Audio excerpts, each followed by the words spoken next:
VK Mishra present. हमारे channel पे बने रहने के लिए हमारे चैनल को लाल बटन दबा करके सब्सक्राइब करें और साथ में बेल आइकन घंटी दबाएं। रक्तांबुजा सनम शेष गुणैक सिंधुम भानु समस्त जगता मधिपम भजामि पद्मद्वया भयवरान दधतम कराब्जय माणिक्य मौलि मरुणांग रुचिम त्रिनेत्रम। जय श्री सूर्यदेव, जय श्री राधे कृष्ण। आप सभी का हमारे YouTube चैनल पे बहुत बहुत स्वागत है। आइए आज सुनते हैं रविवार व्रत की कथा। रविवार का दिन भगवान सूर्य देव का दिन माना जाता है। भगवान सूर्य देव मात्र जल का अर्घ्य प्रदान करने से ही प्रसन्न हो जाते हैं और जो भी रविवार का व्रत करते हैं या रविवार व्रत का कथा श्रवण करते हैं, भगवान सूर्य देव की कृपा से उन्हें सभी प्रकार के सुख और समृद्धि की प्राप्ति होती है। रविवार के दिन भगवान सूर्य देव को प्रसन्न करने के लिए जल में लाल चंदन सफेद पुष्प डाल करके अर्घ्य प्रदान करना चाहिए। इससे भगवान सूर्य देव प्रसन्न होते हैं। अर्घ्य प्रदान करते समय यह ध्यान रखें कि वह जल का छींट आपके पैरों के ऊपर ना गिरे। अच्छी जगह पे भगवान को अर्घ्य प्रदान करना चाहिए। रविवार का जो भी व्रत करते हैं उन्हें इस दिन एक समय जो कि नमक नहीं होना चाहिए उस भोजन में ऐसा भोजन ग्रहण करें। वह भी मीठा भोजन होना चाहिए। शुद्ध और सात्विकता का पालन करते हुए सूर्यास्त से पहले एक समय भोजन ग्रहण करना चाहिए और भगवान सूर्य देव का पूजन करना चाहिए। इससे भगवान सूर्य देव अति प्रसन्न होते हैं। भगवान सूर्य देव आंख की पीड़ाओं को छोड़कर सभी प्रकार के रोगों को नष्ट करने वाले हैं। तो भगवान सूर्य देव का आइए आज सुनते हैं रविवार के दिन भगवान सूर्य देव की कथा। तो बोलिए प्रेम से भगवान सूर्य देव की जय। बहुत समय पहले की बात है कि एक बुढ़िया थी। उस बुढ़िया का नियम था कि वह प्रति रविवार को सवेरे ही स्नान आदि कर घर को गोबर से लीप कर फिर भोजन तैयार कर भगवान को भोग लगाया करती थी। उसके बाद स्वयं भोजन ग्रहण करती थी। ऐसा करने से उसका घर अनेक प्रकार के धन धान्यों से पूर्ण था। भगवान श्री हरि की कृपा से घर में किसी भी प्रकार की कोई कमी नहीं थी और ना ही कोई विघ्न था और ना ही कोई दुख था। सब प्रकार से घर में आनंद था। इस तरह कुछ दिन बीत जाने पर उसकी एक पड़ोसन जिसकी गौ का गोबर वह बुढ़िया लाया करती थी, विचार करने लगी कि यह वृद्धा सर्वदा मेरी गौ का गोबर ले जाती है, इसलिए अपनी गौ को घर के भीतर बांधने लग गई। बुढ़िया को गोबर न मिलने से रविवार के दिन अपने घर को न लीप पाई, इसलिए उसने ना तो भोजन बनाया न भगवान को भोग लगाया और स्वयं भी उसने भोजन का एक अन्न भी ग्रहण नहीं किया। इस प्रकार उसने निराहार व्रत किया। रात्रि हो गई और वह भूखी ही सो गई। रात्रि में भगवान ने उसे स्वप्न दिया और भोजन न बनाने तथा लगाने का कारण पूछा। वृद्धा ने गोबर न मिलने का कारण भगवान से कह सुनाया। भगवान ने कहा कि हे माता, हम तुमको एक ऐसी गौ देते हैं जिससे कि सभी इच्छाएं पूर्ण होती हैं, क्योंकि तुम हमेशा रविवार को गौ के गोबर से लीपकर भोजन बनाकर मुझे भोग लगाकर खुद भोजन ग्रहण करती हो।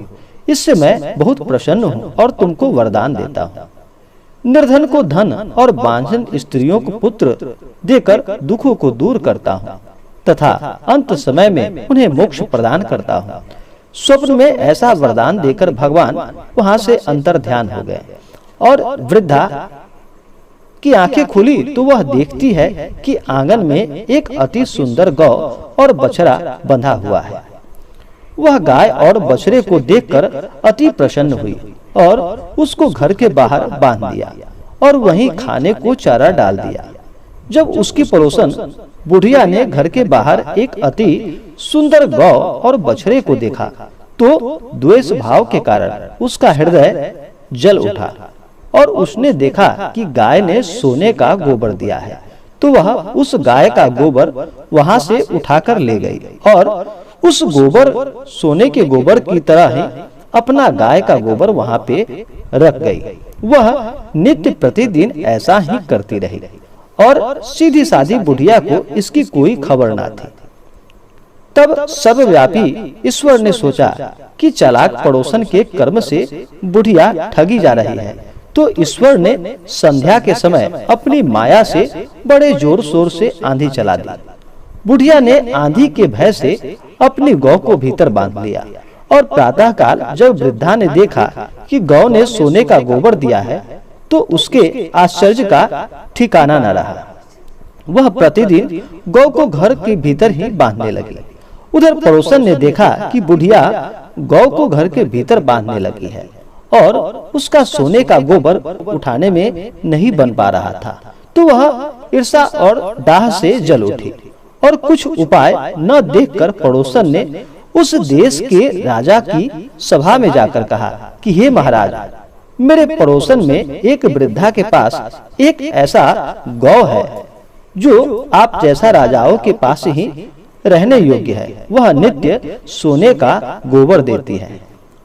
आप उस सोने से प्रजा का पालन करिए। वह वृद्धा इतने सोने का क्या करेगी?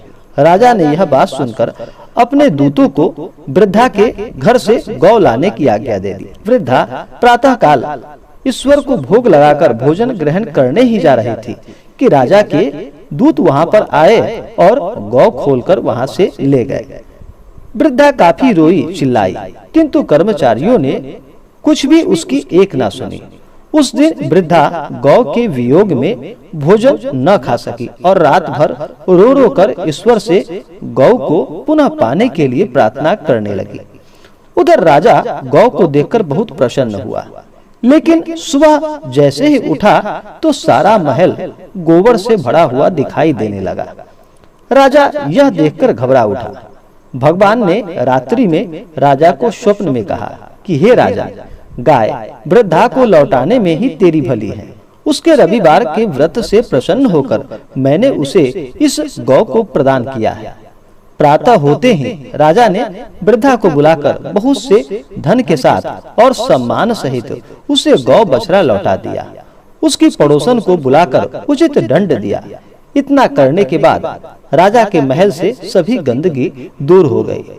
उस दिन से राजा ने नगरवासियों को और सभी को आदेश दिया कि सभी मनोकामनाओं को पूर्ण करने वाला रविवार को इस व्रत को करे। व्रत करने से नगर के सभी लोग सुखी जीवन व्यतीत करने लगे। कोई भी बीमारी तथा प्रकृति का प्रकोप उस नगर पर नहीं हो पा रहा था। सारी प्रजा बड़ी सुख से रहने लगी और भगवान सूर्य देव का सभी भजन कीर्तन और व्रत करने लगे। हे भगवान सूर्य देव, जिस प्रकार आपने उस बुढ़िया पर अपना कृपा किया, हे प्रभु, आप अपने भक्तों पर इसी प्रकार से सदैव अपना कृपा दृष्टि बनाए रखना। जो भी आपका व्रत करे, जो भी आपके व्रत का कथा श्रवण करे, हे भगवान सूर्य देव, उसके घर को सभी प्रकार से सुखों से पूर्ण रखना। घर में हर प्रकार से धन धान्य भरा रखना। तो बोलिए प्रेम से भगवान सूर्य देव की जय। इसी प्रकार से जो भी भक्त, जो भी जातक सच्ची श्रद्धा के साथ रविवार का व्रत करते हैं, रविवार व्रत का कथा श्रवण करते हैं, भगवान सूर्य देव की कृपा से सभी प्रकार के सुख और समृद्धि की प्राप्ति होती है। तो आशा करता हूँ कि यह जानकारी आपको अच्छा लगा हो। ऐसे ही ज्ञानवर्धक जानकारियाँ प्राप्त करने के लिए हमारे इस चैनल को लाल बटन दबा करके सब्सक्राइब करें, साथ में बेल आइकन घंटी दबाएं ताकि मेरे वीडियो का नोटिफिकेशन आपके पास सबसे पहले पहुंचे। वीडियो को लाइक और अपने मित्रों तथा दोस्तों के साथ शेयर करें। सुखी रहें और स्वस्थ रहें। जय श्री राधे कृष्ण। धन्यवाद।